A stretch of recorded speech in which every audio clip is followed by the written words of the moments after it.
প্রিয় দর্শক, কিউসিবি to the পয়েন্টের আজকের আয়োজনে আপনাদের সকলকে স্বাগত জানাচ্ছি। আশা করছি আপনারা ভালো আছেন, সুস্থ আছেন, নিরাপদে থাকবার চেষ্টা করছেন। আপনাদের সাথে আছি আমি সামান্তা। দর্শক, নির্বাচন যত সন্নিকটে আসছে ততই আমরা নানান ধরনের অভিজ্ঞতার মুখোমুখি হচ্ছি। এখন আবার আলাপ উঠেছে যে নির্বাচনের আগে রাজনৈতিক দলগুলো বিভিন্ন সংঘাতের আলামত পাচ্ছেন বা সংঘাতে যেতে চাচ্ছেন, এমন একটি কথা বলেছেন তথ্য উপদেষ্টা মাহফুজ আলম।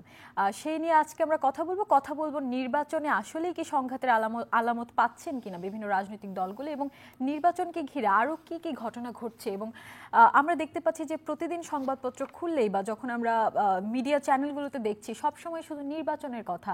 একটি নির্বাচন আমাদের জন্য যেটি উৎসব হওয়ার কথা, আমাদের জন্য যেটি আশীর্বাদ হওয়ার কথা, একটি গণতান্ত্রিক রাষ্ট্রে নির্বাচন আমাদের ভোট দেওয়ার অধিকার এবং আমাদের নিজেদের মত প্রকাশের স্বাধীনতা হওয়ার কথা। সেখানে একটি নির্বাচনকে কেন্দ্র করে কেন এত ঘটনা ঘটছে, এত কথা হচ্ছে, সেই নিয়ে আমাদের সংশয়। আজ আমাদের বিষয় নির্বাচিত হয়েছে নির্বাচন ও সংঘাতের আলামত। আমাদের সাথে দুজন অতিথি উপস্থিত রয়েছেন। আজকে স্টুডিওতে আছেন হাবিবুর রহমান হাবিব, বিএনপি চেয়ারপারসনের উপদেষ্টা, এবং আছেন প্রকৌশলী ইকবাল হোসেন তাপস, প্রেসিডিয়াম সদস্য জাতীয় পার্টি, অতিরিক্ত মহাসচিব বরিশাল বিভাগ জাতীয় পার্টি। আমি শুরুতেই হাবিবুর রহমান হাবিবের কাছে যেতে চাই। আমরা যে দেখছি আসলে নির্বাচনের আগে রাজনৈতিক দলগুলো সংঘাতের জন্য মুখে আছে বলছেন, আসলে কি তারা আসলে সংঘাতে যেতে চায়? আর যদি সংঘাতে যেতেও চায়, আমরা শুনছি যে রাজনৈতিক দলগুলোর ঐক্য ইতিমধ্যে নষ্ট হয়ে গিয়েছে, সংঘাত আসলে নির্বাচনের উপর কি প্রভাব ফেলবে? আপনাকে ধন্যবাদ। আপনার মাধ্যমে টু দ্য পয়েন্টের সামনে দর্শক শ্রোতাদেরকে আমার সশ্রদ্ধ সালাম, বিজ্ঞ সমালোচককে আমার শুভেচ্ছা। মানে রাজনৈতিক দলগুলি সংঘাতের মুখে আছে, কথাটা ঠিক না। এইভাবে সংঘাতের জনকে মুখে থাকে, সংঘাত তো পরিবেশ পরিস্থিতির পরিপ্রেক্ষিতে হয়। আর এখন তো সংঘাত হওয়ার সুযোগ তো খুব কম। কার সাথে সংঘাত হবে? একমাত্র সংঘাত এখন হতে পারে জামাত ইসলাম, তারা বিভিন্ন মসজিদে গিয়ে যখন ধর্মীয় কর্মকাণ্ড বাদ দিয়ে রাজনৈতিক কর্ম শুরু করে, সেখানে সংঘাত হচ্ছে অনেক জায়গাতে। এবং তারা খুব আশ্চর্যজনক হলেও এটা সত্য, তারা বলছে যে মসজিদে যদি রাজনীতি করা নাই যাবে, সেখানে কোরআন তেলাওয়াত করা যাবে না। এই সমস্ত নিয়ে সংঘাত বিভিন্ন জায়গায় হচ্ছে। এবং তারা ক্ষমতা যাওয়ার জন্য পাগল হয়ে গেছে। যে কোনো মূল্যে তাদের ক্ষমতা যেতে হবে, যার সাথেই জোট করতে হোক বা যার কাছে যেতে হোক, তারা ক্ষমতা যেতে চায়। বিএনপি পাগল হয়নি ক্ষমতা যাওয়ার জন্য? না, বিএনপি নরমালি একটা নির্বাচন চায়, ভোট দিলে হবে না। ক্ষমতা বিএনপি ছিল কয়েকবার, জামাতটা ছিল না। বিএনপি তো স্বাদ বুঝেছে তো অতীতে, তারা তো সে স্বাদ বুঝেনি, যে কারণে তারা ক্ষমতা যাওয়ার জন্য উন্মাদ হয়ে গেছে। দেখেন, আমিও মন্দিরে মন্দিরে গিয়েছি। আমি গতবারও সবচেয়ে বেশি মন্দিরে আমি গিয়েছিলাম, সহায়তা করেছি, এবারও আমি গিয়েছি। আমি কিন্তু কোথাও গিয়ে বলিনি রোজার পূজা এপিট মুদ্রার এপিট ওপিট। আপনাদের পূজা যখন আপনার ধ্বনি বাজে সন্ধ্যাবেলা, এরকম সুমধুর আজানোর সময় এরকম কাছাকাছি তারা ভাষা বলার তারা চেষ্টা করছে। কোথাও কোথাও গীতা পাঠ করছে তারা, অথচ তারা ইসলামিক দল বলে তারা। হ্যাঁ, আমি গেছি, আমি গিয়ে আমার বক্তব্য বিসমিল্লাহির রহমানির রহিম শুরু করেছি। তার মধ্যে এই দেশের আলো বাতাসে আমরা বড় হয়েছেন, একসাথে লেখাপড়া করছি, এক হাটে যাই, এক বাজারে বাজার করি। যেই পূজা আসে তখনই মণ্ডপ ভাঙা হয়, পূজা মন্দিরে আক্রমণ করা হয়।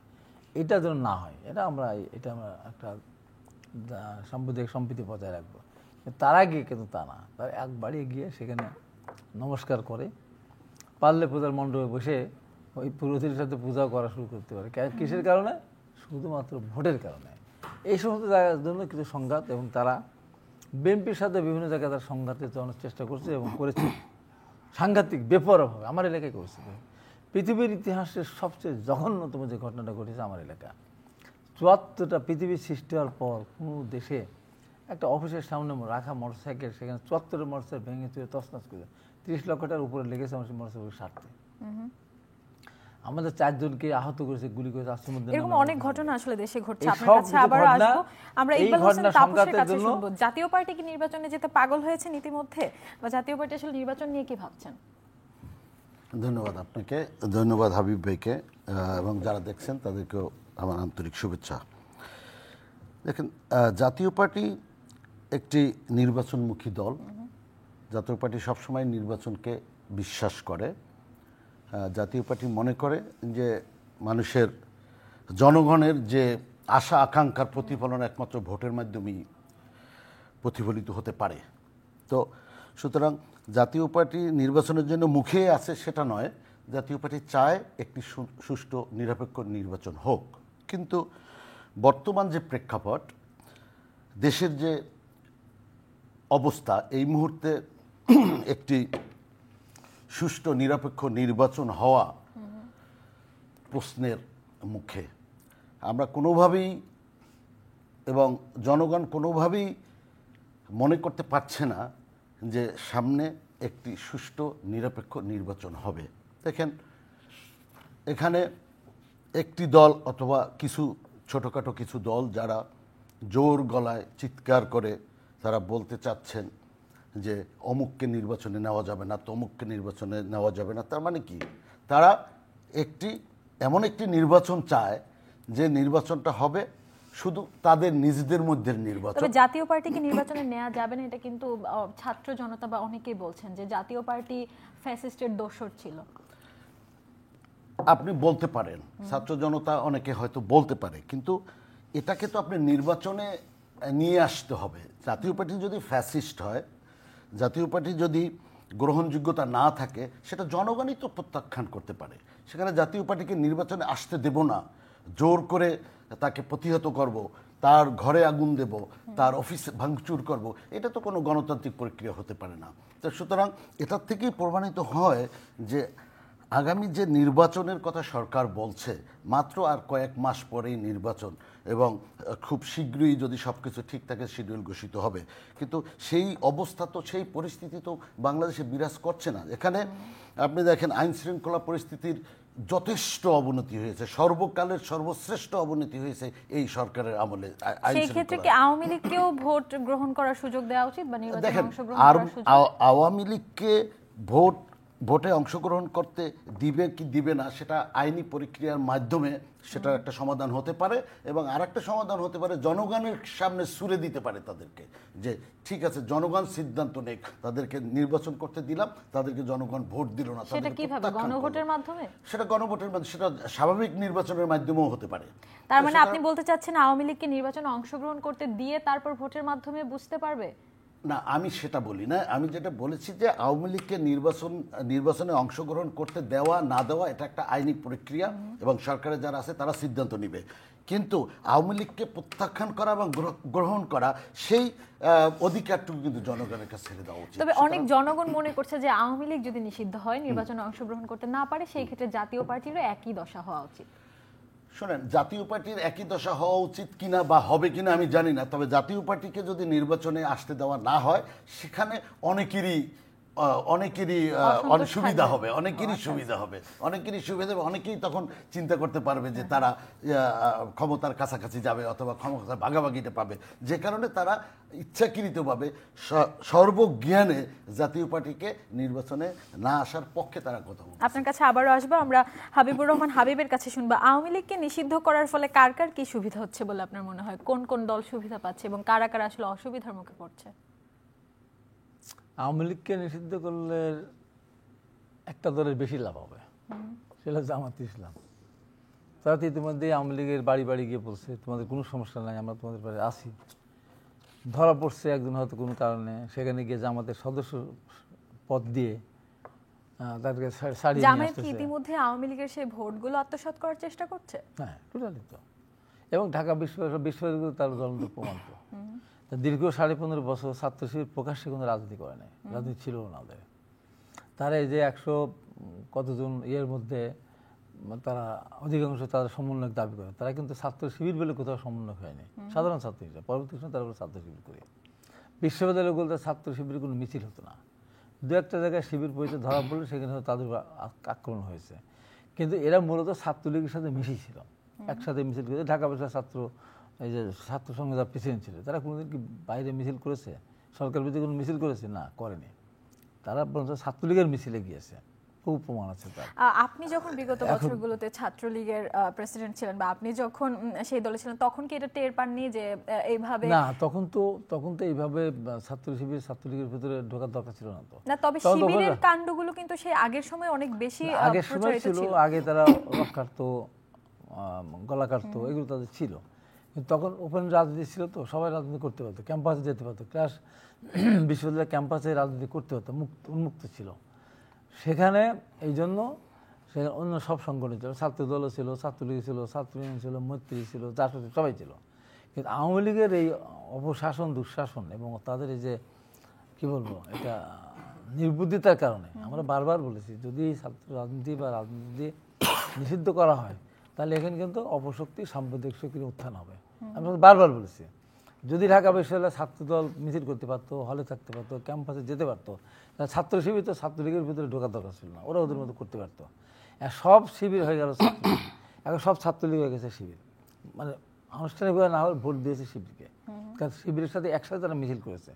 মিছিল করার পর তারা যখন বললো যে আমরা ছাত্র শিবিরের প্রেসিডেন্ট সেক্রেটারি, এই জন্যই কি ছাত্র সংসদ নির্বাচনগুলোতে হ্যাঁ, শিবিরা জয়ী হয়েছে, ছাত্র দল এবং এনসিপি পেছনে পড়ে গেছে? ছাত্রদল তো ক্যাম্পাসে যেতে পারে না, 15.5 বছর ছাত্রদল তো ক্যাম্পাসে কোনো বিশ্ববিদ্যালয়ে কোনো হলে ছাত্রদল কোনো একটা সিটও তো নাই, একটা ছিল না, থাকতে পারতো না। তো অনেকে ভর্তি হয়েছে, বাড়ি চলে গিয়েছে, পরীক্ষা দিতে পারে না, শেষ করতে পারে না, লেখাপড়া শেষ না করে চলে গেছে। শিবির তো তা না, তারা সব হলে আরামে তারা ঘুমিয়েছে, খেয়েছে, সাবসিডি খাবার খেয়েছে, ভালো রেজাল্ট করেছে। হ্যাঁ, এই যেই 5 তারিখ হয়ে গেল তারা সব ওখানে হয়ে গেল ছাত্র শিবির। তারা ছাত্রলীগের মিছিল লিখেছে এবং ছাত্রলীগের মিছিলে গিয়ে যে হেলমেট পরে তারা এই যে তাণ্ডব করতো, এবং সেই তাণ্ডবের পর যখন ছাত্রলীগকে পাল্টা ধাওয়া দেওয়া হলো, তখন ছাত্রলীগের উপর কারা ঝাঁপিয়ে পড়লো? ছাত্র দল ঝাঁপিয়ে পড়েছে নাকি শিবিররা করেছে নাকি ছাত্র? না, তখন আবার যখন ওদের উপর হলো তখন ওই শিবির তখন আবার ওই যে আত্মগোপন পরিচয় গোপন করে যারা ছিল সেই সাথে সাধারণ ছাত্ররা মিলে তাদের ছাত্রলীগের উপর হামলা করেছে তারা। কিন্তু দিন শেষে গিয়ে 5 তারিখের পর সব এক হয়ে গেছে আর কি। এরা মনে করেছে এরা আমাদের জন্য নিরাপদ, একসাথে তারা মিছিল করেছে, একই সাথে মিছিল গেছে, একই টেবিলে বসে তারা হয়তো ডাইনিংয়ে খাবার খেয়েছে, হয়তো তাদেরকে নিরাপদ ভেবেছে বলেই এত শিবির তো ছিল না। প্রশাসনে কি এত বিএনপি ছিল, কি এত জামাত ছিল? বিএনপি জামাত ছিল, তাই হলতে তো আওয়ামী লীগ তো তাদের সব ঘরে পাঠিয়ে দিত। যে আজকে বিভিন্ন বিশ্ববিদ্যালয় দেখছি সব শিবির বা জামাত, বিভিন্ন প্রশাসনে জামাত, এইসব জামাত যদি আগে যদি প্রকাশ থাকতো বা তারা যদি তাদের রাজনীতি গোপন না করে জামাত পরিচয় দিয়ে যদি তারা চাকরি করতো তাহলে তাদের কবে বাড়ি পাঠিয়ে দিত আওয়ামী লীগ। এরা হঠাৎ করে সরকার পরিবর্তন হওয়ার সঙ্গে সঙ্গে তারা তাদের আসল রূপে তারা ফিরে গেছে। তারা জামাতের সাথে গিয়ে জামাত তাদেরকে সার্টিফাই করছে অনেক জায়গায়। এত অফিসার জামাতের থাকার কথা বলেন তো, এত তো থাকার কথা না। এই যে আত্মগোপন ছিল, এখন যে জিনিসটা আমি আপনাকে বলি যে এই যে নির্বাচন, জামায়াতকে কি আপনারা এখন নির্বাচনে থ্রেট মনে করছেন? বিএনপির উপর থ্রেট না, তারা তো অপশক্তি এবং তারা যে কোনো মূল্যে ক্ষমতা যেতে চায়, তাদের কর্মকাণ্ড সবকিছু মিলে এবং তারা নানানভাবে। এবং জামায়াতের উপর যে নিষেধাজ্ঞা ছিল, আবার এখন কি বিএনপি ক্ষমতা আসলে সেই নিষেধাজ্ঞা আবার বলবৎ করবে? জামাতের যে 71-এর যে পাপ সেটা মুছে যায়নি তো।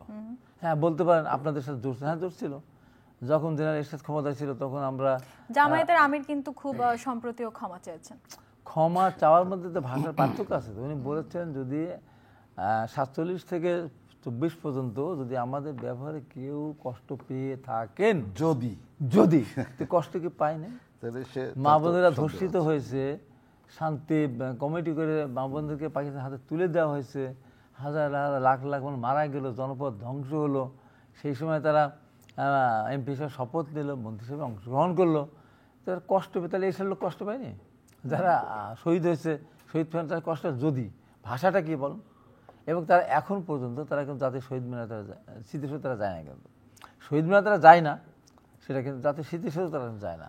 তাদের 2 জন মন্ত্রী যখন ছিল তাদের জোটের সময় মন্ত্রী হিসাবে গেছে, দলগত হিসেবে যায়নি। এই যে ডাকসু তারা নির্বাচিত হলো, তারা স্মৃতি ইতে গেছে, কি বলে বদ্ধভূমিতে গেছে। জামায়াতরা কি এখনো পাকিস্তানপন্থী? এখনো তারা, এখন বাংলাদেশের স্বাধীনতাকে তারা স্বীকার করে না। তো তারা স্বীকার করে, তারা তো জাতীয় পতাকা, জামাতের প্রতিষ্ঠানগুলো দেখেন তো জাতীয় পতাকা উত্তোলন তো হয় কিনা? হয় না। জামাতের অনেকগুলি প্রতিষ্ঠান আছে, স্কুল আছে, কলেজ আছে, বিভিন্ন প্রতিষ্ঠান আছে, কোথাও ওরা জাতীয় সঙ্গীত বাজায় না, কোথাও তারা পতাকা উত্তোলন করে না। তাহলে দুঃখজনক আসলে কিভাবে ক্ষমা চাওয়া উচিত? হ্যাঁ, দেখেন, অত্যন্ত দুঃখজনক হলেও খুবই সত্যি যে রাজনীতিবিদরা, রাজনৈতিক দলগুলো ক্ষমতায় যাওয়ার জন্য তাদের মেইন প্রায়োরিটি, তারা ক্ষমতায় যাওয়ার জন্য রাজনীতি করে এবং সেখানে রাজনীতি করতে গিয়ে তারা কখনো ভুল করে, কখনো সঠিক করে, কখনো ইচ্ছা করে ভুল করে। আপনি দেখেন এই যে হাবিব ভাই যেটা বলে গেছেন, ওনাদের সময়ই কিন্তু জামাত প্রথম বাংলাদেশের ইতিহাসে তারা ক্ষমতায় আসলেন, তারা মন্ত্রী হয়েছেন। এই রাজাকার যারা রাজাকার বলে আখ্যায়িত, তারা কিন্তু ফ্ল্যাগ নিয়ে দাবিয়েছেন।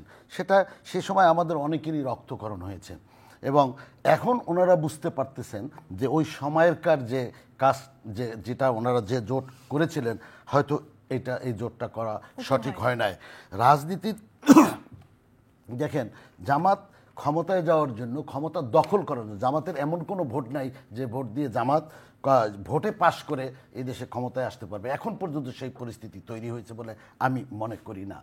জামাত কি করেছে, যেখানে হাবিব ভাইরা কিছুটা বেকায়দায় পড়ে গিয়েছিলেন এই বিশ্ববিদ্যালয়ের যে নির্বাচনগুলো, এগুলোকে নিয়ে আমি বলতে চাই, সেটা হলো এই জামাত শিবিরের ছেলেগুলো 17 বছর আওয়ামী লীগের পেটের মধ্যে থেকে তারা ভূমিষ্ঠ হয়ে তারা এই যে অরাজকতাটা তৈরি করেছে। জাতীয় পার্টি কি আওয়ামী লীগের পেটের মধ্যে থাকেনি?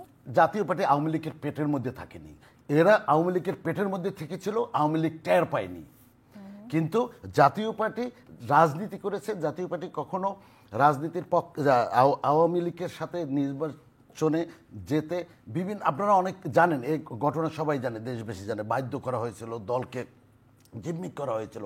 এমন না যে জাতীয় পার্টি লুকিয়ে লুকিয়ে তারপরে রাজনীতি করেছে। জামাত যেটা করেছে, শিবিরের ছেলেরা যেটা করেছে, দীর্ঘদিন ছাত্রলীগের ভিতরে ঢুকে তারপরে আজকের এই অবস্থানটা তৈরি করেছে, যেটা বিএনপির ওনারা টের পায়নি।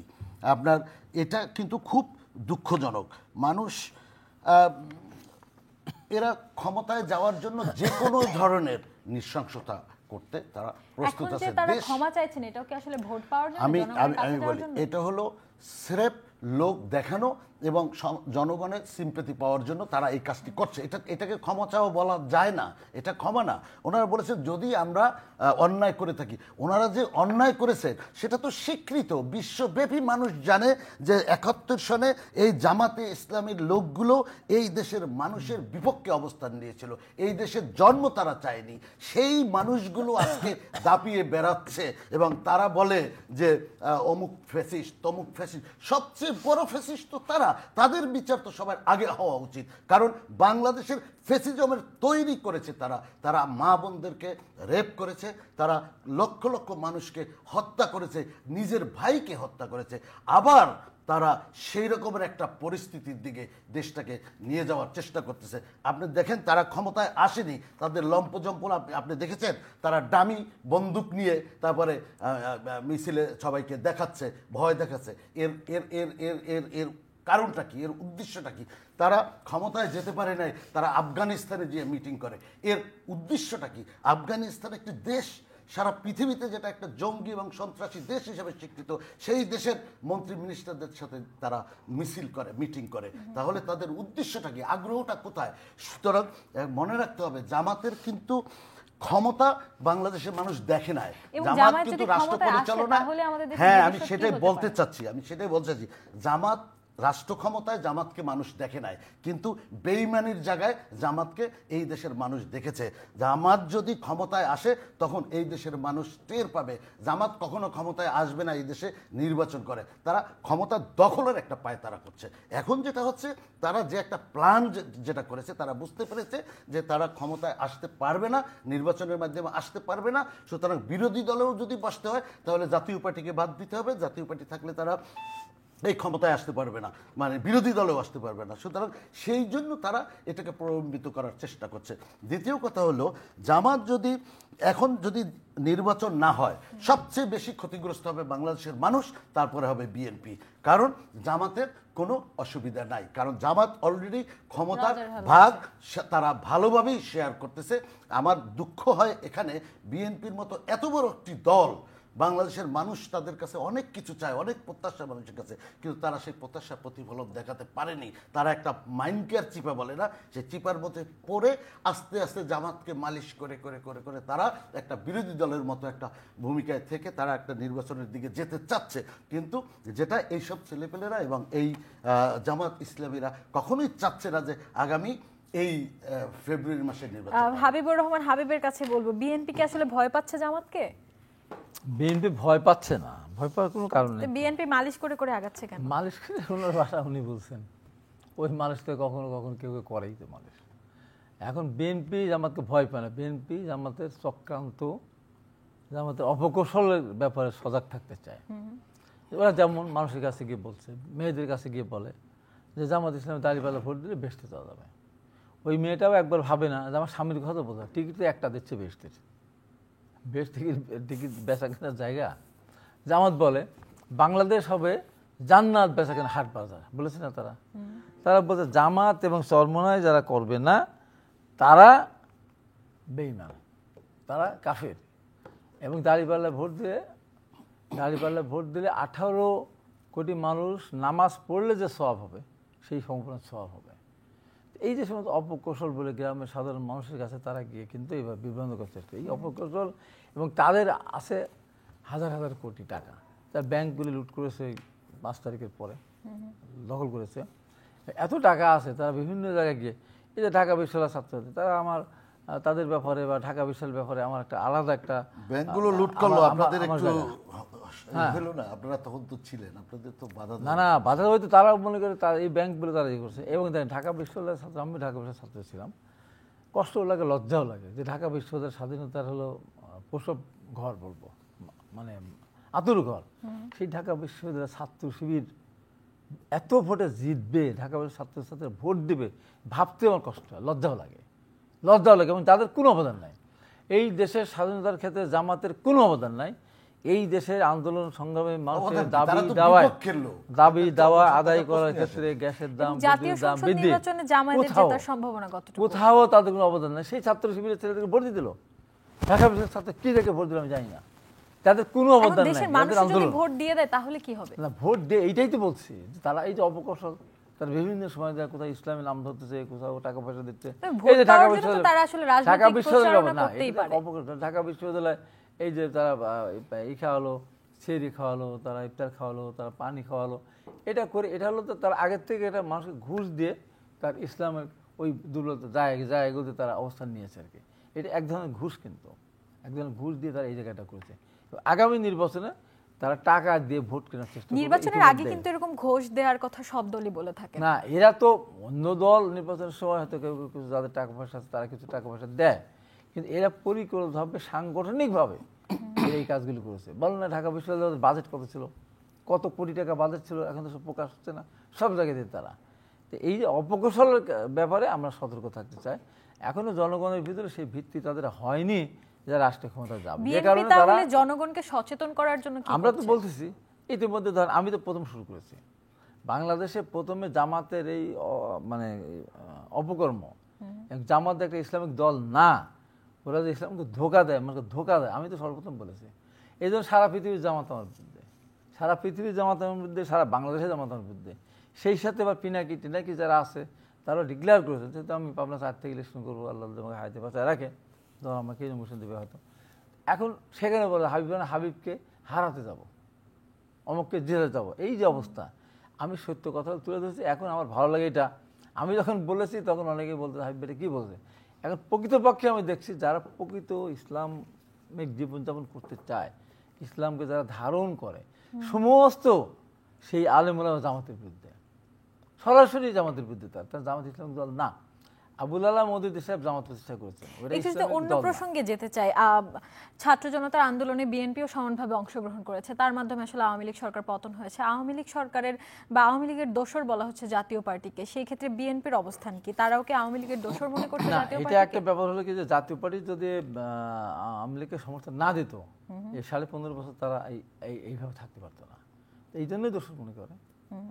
হ্যাঁ, এবং জাতীয় পার্টির সে যে বললো, জাতীয় পার্টি জানলে এর সাথে ভয় দেখাচ্ছে, এই যে পক্ষে না থাকে জেলে ঢুকাই দেবো, নানান কারণে। যে কারণে জাতীয় পার্টির সবচেয়ে বড় এটা হলো যে তারা আওয়ামী লীগের সাথে থেকেই আওয়ামী লীগের ফ্যাসিস্ট হওয়ার ক্ষেত্রে সুযোগ করে দিয়েছে। জাতীয় পার্টি তাদের সাথে না থাকলে হতো না। এবং আওয়ামী লীগ আজকে জামাত যে জায়গায় ডেকেছে, যে কথাটা বললো, আমাদের দেশে কিন্তু জিয়া রহমান যখন ছিলেন, যখন রাজনৈতিক দলগুলি করার ক্ষেত্রে সুযোগ করে দিলাম, তখন কিন্তু জামাত ইসলামের নামে কিন্তু তারা নেয়, তারা আইডিয়াল নামে তারা কিন্তু দল সে নিয়েছিল, নিবন্ধন নিয়েছিল সেই সময়। জামাত ইসলামে এটা নিবন্ধিত হয়েছে জেনারেশনের সময়, এবং সেই সময় তারা 79-এ যে নির্বাচনটা করেছিল জামাত ইসলামের নেতারা আইডিয়াল নামে অনেকে নির্বাচন করেছে, কিন্তু 86-এ গিয়ে জামাত ইসলামের নামে নির্বাচন করেছে। আওয়ামী লীগের সাথে এখানে একটা মিল করেছে, আওয়ামী লীগের নির্বাচন গিয়েছে, জামাতের নির্বাচন গিয়েছে। আবার এই জামাত 91 সালে আবার কোথাও কোথাও বিএনপি যেখানে দুর্বল ছিল সেখানে জামাত বিএনপিরা জামাতকে ভোট দিয়েছে, কোথাও কোথাও জামাত যেখানে দুর্বল ছিল বিএনপি যেখানে শক্তিশালী ছিল জামাত সেখানে ভোট দিয়েছে, 18 আসন পেয়েছিল। তারপরেও এই জামাত কিন্তু আবার বিএনপির বিরুদ্ধে আন্দোলন করতে গেল। তারা সংরক্ষিত 2টি আসন নেওয়ার পরও মানে এদের মুনাফির কোনো শেষ নেই। জাতীয় পার্টির সময় জাতীয় পার্টির ঘাড়ে উঠেছে, আওয়ামী লীগের সময় আওয়ামী লীগের ঘাড়ে উঠেছে, বিএনপির সময় তো ঘাড় এবং মাথায় 2 জায়গায় উঠেছে। মাঝখানে কয়েকদিন আগেও আমি দেখলাম এনসিবির এটা তার ব্যবহার করেছে, এনসিবির মানে এইগুলি তারা ক্ষমতাটুকু তার ব্যবহার করে শেষ মেসেজে এনসিবির সাথে ধোঁকা দিল। তারা জুলাই সনদ স্বাক্ষর করার ক্ষেত্রে তারা গিয়ে কিন্তু সর্বশেষে যেটা হলো, তারা কিন্তু আগের দিন পর্যন্ত সকাল পর্যন্ত তারা কিন্তু এনসিবির সাথে একমত ছিল তারা স্বাক্ষর করবে না, স্বাক্ষর করলো, করে এনসিবিকে বাইরে রেখে তারা আবার পরদিন গিয়ে আবার তারা শুরু করলো। জামাতের জন্মই হলো, জন্ম থেকেই ওদের সিদ্ধান্ত ভুল, ওদের সৃষ্টি হয়েছে তারপর থেকে পাকিস্তান আন্দোলনের সময়। প্রিয় দর্শক, আমরা কিন্তু একই সাথে অনলাইনের বিভিন্ন প্ল্যাটফর্মে আছি, আপনারা চাইলে অনলাইনে আমাদের সাথে যুক্ত হতে পারেন ইউটিউবে এবং ফেসবুকে। হ্যাঁ, এখন পাকিস্তান স্বাধীনতা যুদ্ধের সরকার বিদ্রোহ করছে, বাংলাদেশ এখন স্বাধীন হয়। প্রত্যেকটা ক্ষেত্রেই তাদের জনবিরোধী তাদের অবস্থান, জনগণের পক্ষে তাদের কোনো, আমি বললাম না কোনো অবদান নেই। জামায়াত ক্ষমতায় চলে আসে কোনো কারণে, তাহলে কি আবার বিএনপিও জামায়াতের ঘাড়ে ওঠার চেষ্টা করবে? না, বিএনপি তো জামাতের ঘাড়ে ওঠার কোনো প্রশ্নই ওঠে না। বিএনপি জামাতের ঘাড়ে কোনোদিন ওঠার চেষ্টা করে না। জামাত ক্ষমতা যাবে আমরা এটা মনেও করি না। দেশের মানুষ যদি একেবারেই যদি তাদের সামনে যদি একটা ওই যে জাদুঘররা যেমন খেলা দেখে না চোখের সামনে, ওইরকম যদি কোনো জাদু টাদু নিয়ে আসে তাহলে যদি দিয়ে দেয় সেটা জাতির জন্য হবে এটা দুর্ভাগ্য, এই জাতির জন্য হবে সেটা দুর্ভাগ্য। তাই আমি মনে করি যে যেটাই করি না কেন জামাতকে পরিহার করি আমরা। আপনারা 90-এর গণ অভ্যুত্থানে আন্দোলন করে সরকারের পতন ঘটিয়েছেন, যখন আসলে বিশ্বব্যয়ের খপ্পরে পড়েছে দেশ, উদ্ভট উটের পিঠে চলছে দেশ, এরকম বিভিন্ন স্লোগান ছিল। এখন আসলে এই সরকার পতনের পর দেশের কি অবস্থা, এবং এখন যদি জাতীয় পার্টি নির্বাচন না করতে পারে তাহলে জাতীয় পার্টির ভবিষ্যৎ কি? হ্যাঁ, বর্তমান দেশের যে পরিস্থিতি, এই পরিস্থিতি আমরা সবাই কম বেশি জানি, কিন্তু যারা সচেতন মানুষ, যারা অর্থনীতি নিয়ে রিসার্চ করে, যারা ব্যবসা বাণিজ্য করে, তারা বুঝতে পারছে যে দেশের কত বেহাল অবস্থা। এই মুহূর্তে বাংলাদেশের অর্থনীতির যে ভঙ্গুর অবস্থা, সে বিগত দিনে কোনো কালেই এরকমের ছিল না। দেশে ব্যবসা বাণিজ্য নাই, দেশে কোনো বিনিয়োগ নাই, এবং থাকবে কেন? এখানে কোনো বিচার হচ্ছে না, মবের কোনো বিচার নাই, যে যার খুশি, যে যার মতো করে একটা মব সৃষ্টি করে একটা বিচার করে। থানায় গেলে কোনো মামলা নেওয়া যায় না, মামলা নেয় না, পুলিশ মামলা নিচ্ছে না, পুলিশের মনোবল ভেঙে দিছে। তো সুতরাং সব কিছু মিলে এখন আবার যে নতুন যে একটা জিনিস আমাকে খুব শঙ্কিত করে, পুলিশের মনোবলটা ভেঙে দেওয়ার পরেও আমাদের একটি বিশেষ বাহিনী যেটা জাতির গর্ব, তাদেরকে নিয়েও নানান রকমের ষড়যন্ত্র কথা আমরা শুনতে পাই। এটা হবে জাতির জন্য একটি ভয়ঙ্কর বিষয়। শোনেন, জামাতের কথা আপনি বলেছেন, জামাত কখনো এই দেশকে ভালোবাসেননি এবং এখনো ভালোবাসে না, এবং জীবনে কোনোদিন ভালোবাসতে পারবেন না। তারা হলো পাকিস্তানপন্থী, তারা হলো রাজাকার, তারা পাকিস্তানকে পছন্দ করে, এখনো এই দেশটাকে পাকিস্তান প্রতিষ্ঠা করার পায়তারা তাদের ভিতরে আছে। সুতরাং জামাত নির্বাচনে কোনোদিন বাংলাদেশে ক্ষমতায় আসবে, তখন আর এই বাংলাদেশ থাকবে না। জামাত আসতে পারে, ক্ষমতা দখল করার একটা চেষ্টা করতে পারে, তারা চায় একটা অরাজকতার সৃষ্টি হোক। তবে আমি আমার এই ক্ষুদ্র মস্তিষ্কে মনে হয় জামাত অতীতে যে ভুলটি করেছে, সেই ভুলের কালিমা একটু একটু তাদের ম্লান হতে হতে একটা জায়গায় এসেছে। তারা যদি আবারও সেই দেশ ভাঙার চক্রান্ত করে, দেশ দখল করার চক্রান্ত করে, পাকিস্তানপন্থী হয়ে তারা যদি বাংলাদেশকে শাসন করার চেষ্টা করে, তাহলে জামায়াতের অবস্থা এমন ভয়াবহ হতে পারে যে আগামী দিনে জামাত নামে কোনো দল বাংলাদেশে নাও থাকতে পারে, নিশ্চিহ্ন হয়ে যেতে পারে। তো সুতরাং আমি জামাতের ভাইদেরকেও বলতে চাই, যাতে ইসলাম নিয়ে রাজনীতি বন্ধ করেন। আপনি রাজনীতি করেন কিন্তু ইসলামকে নিয়ে রাজনীতি করবেন না। দেশকে ভালোবাসেন। সবাই কি এক একজন, কেউ পাকিস্তানপন্থী, কেউ ভারতপন্থী, কেউ আমেরিকাপন্থী, কেন আমরা বাংলাদেশপন্থী কেন হতে পারি না? বাংলাদেশ আমার দেশ। আমরা আমাদের একটা ফ্যাশন হয়ে গেছে। ফ্যাশনটা কি? আমরা ইংলিশে 2টা লাইন কথা বলতে পারলে আমরা খুব শিক্ষিত মনে করি। আমরা যদি আরবিতে 2 লাইন কথা বলতে পারি তাহলে আমরা খুব নিজেদেরকে মাওলানা মনে করি। আমরা যদি বিদেশিদের সাথে আমরা খাতিল করে চলতে পারি নিজেদেরকে একটু হোয়াইট কালার মনে করতে পারি। এখান থেকে আমাদেরকে বের হয়ে আসতে হবে। প্রত্যেকটা দলেরই একটা তকমা আছে যে কেউ পাকিস্তানপন্থী, কেউ ভারতপন্থী, কেউ আমেরিকাপন্থী। কেন? এর কারণটাই হলো যে প্রত্যেকের আগ্রহটা ওই জায়গায় যে ক্ষমতাটাকে দখল করা, ক্ষমতার লেবু খাওয়া, ক্ষমতার মিষ্টি খাওয়া। জাতীয় পার্টির অবস্থান তাহলে সেখানে কোথায়? জাতীয় পার্টি কি আসলে জনগণের জন্য রাজনীতি করতে চায়? জাতীয় পার্টি জনগণের রাজনীতি করে। জাতীয় পার্টি বাংলাদেশের মানুষের রাজনীতি করে। দেখেন, জাতীয় পার্টির যে তকমাটা দিচ্ছে, ভাই একটু করে বলে দিয়েছিলেন, জাতীয় পার্টির সে আজনম যে সমস্যাটা ছিল সেটা হচ্ছে জাতীয় পার্টির ভাঙন। এই আওয়ামী লীগ সরকার জাতীয় পার্টির টুটিটাকে চেপে ধরে তখন নির্বাচনে বারবার নিতে বাধ্য করেছে। আপনারা জানেন এরশাদ সাহেবকে জেলখানায় পর্যন্ত নিয়েছে, এরশাদ সাহেবকে ক্যান্টনমেন্টে নিয়েছে। দল ভাঙবো, রওশন এরশাদকে দিয়ে দল করাবো, ওই আনোয়ার হোসেন মঞ্জুকে দিয়ে দল করাবো, ওই নাজিবুর রহমান মঞ্জু, এইভাবে করে দলটাকে ভাঙতে ভাঙতে তারা এমন একটা জায়গায় নিয়ে আসছে যে যাতে জাতীয় পার্টি মাথাচাড়া দিয়ে থাকতে না পারে। আজকে মানুষ কিন্তু বলে যে আমরা অনেক দলের শাসনই দেখেছি কিন্তু জাতীয় পার্টির শাসন জাতীয় পার্টি তাহলে একতাবদ্ধ হচ্ছে না কেন, সংঘবদ্ধ হচ্ছে না কেন? দেখেন, এটা হলো দলের ভিতরে কোন্দল থাকে, আভ্যন্তরীণ কোন্দল। কিছু ব্যাড এলিমেন্টস থাকলে তারা চলে গেলে দলের কোনো ক্ষতি হয় না। কারণ তৃণমূলের যে সমর্থন, তৃণমূলের যে নেতাকর্মীরা তারা মূল স্রোতের সাথেই আছে। যারা এতদিন দলকে ভেঙেছে তারা আপনি কারোর অস্তিত্ব আপনি দেখেন বিলীন হয়ে গেছে, কারোরই কোনো অস্তিত্ব নাই। তো সুতরাং আমি মনে করি আগামী দিনে জাতীয় পার্টি জি.এম. কাদেরের নেতৃত্বে থাকবে। আজকে আপনারা একটা নিউজ দেখেছেন কিনা আমি জানি না, আমি ভেবেছিলাম আপনি জিজ্ঞেস করবেন যে আমার দলের কিছু সংখ্যক নেতারা মিলে একটি কাউন্সিল করে তারা একটা দল ভেঙে চেয়ারম্যান এবং মহাসচিব হয়ে তারা নির্বাচন কমিশনে দাখিল করেছিল, সেটাকে খারিজ করে দেওয়া হয়েছে। তার মানে নির্বাচন কমিশন বুঝতে পেরেছে যে জাতীয় পার্টি জি.এম. কাদেরের দল, জাতীয় পার্টি লাঙ্গলের দল এবং লাঙ্গলের কাছেই আছে, তাদেরকে প্রত্যাখ্যান করে দিয়েছে। তো সুতরাং আমি মনে করি আগামী দিনে জনগণও, দেশের মানুষ জাতীয় পার্টির পক্ষে থাকবে, জাতীয় পার্টির জন্য কাজ করবে। আমরা জনগণের জন্য রাজনীতি করতে চাই, মানুষের জন্য রাজনীতি করতে চাই, কোনো দেশের দালাল হতে চাই না। হাবিবুর রহমান হাবিব, এখন আবার নির্বাচনের কথা যদি আসি তাহলে অনেকেই বলছেন যে উপদেষ্টারা একটু পক্ষপাতিত্ব করছে বা উপদেষ্টাদের উপর অনেকেই অসন্তোষ প্রকাশ করছে, এই ব্যাপারে কি বলবেন? না, কিছু কিছু উপদেষ্টার কার্যক্রম তো সবার সঠিক মতো করতে পারছে না, না পারার কারণ আছে তো। তারা তো এই দেশটা পরিচালনা করবে, মন্ত্রীর পদমর্যাদায় উপদেষ্টা হবে, তারা কেউ চিন্তা করেছে এদের সবচেয়ে বড় চিন্তা একটা বড় এনজিওর মালিক হবে, একটা স্বচ্ছল একটা এনজিওর মালিক, এইটা ছিল তাদের উদ্দেশ্য, মানে তাদের হলো সাধনা। কিন্তু তারা মন্ত্রী হবে এটা কেউ চিন্তা করেছে? একজন দেখেন তো। এবং এই যে বিগত আন্দোলন হলো, সেই আন্দোলনে তাদেরকে একজনের কোনো ভূমিকা আছে? আফসিস নজরুল 2-1 ছাড়া কারো কোনো ভূমিকা নেই। কিন্তু এটা এখন দেশের মালিক হয়ে গেছে আর কি, যে কারণে জনগণের ভিতরে সেই ইয়েটা, এবং যার কারণে তো এতদিন পরে দিন দিন তো আমরা এই সরকার জনপ্রিয়তা কমে যাচ্ছে, তো আরও দিন যখন আরও কমে যাবে, নিয়ন্ত্রণের বাইরে চলে যাবে।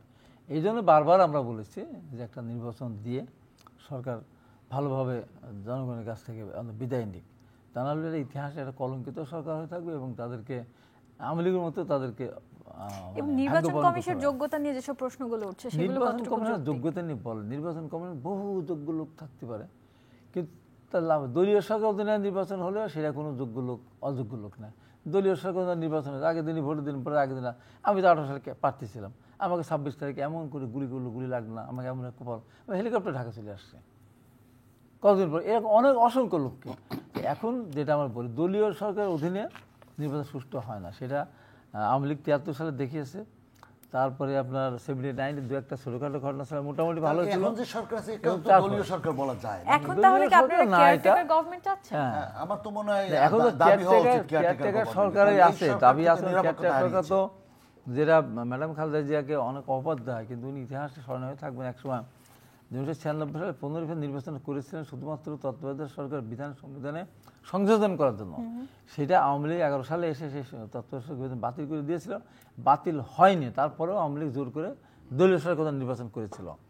এখন সেটা এখন আবার কোর্টে এখন শুনানি চলছে, হয়তো হওয়ার পরে আমরা আশা করি তত্ত্বাবধায়ক সরকারের সেই যে কাঠামো সেটা ফিরে আসবে এবং একটা সুষ্ঠু নির্বাচন তার মাধ্যমে হবে। এখন কথা হলো আমরা যারা বিএনপি আমাদের কিন্তু আমরা বাংলাদেশপন্থী।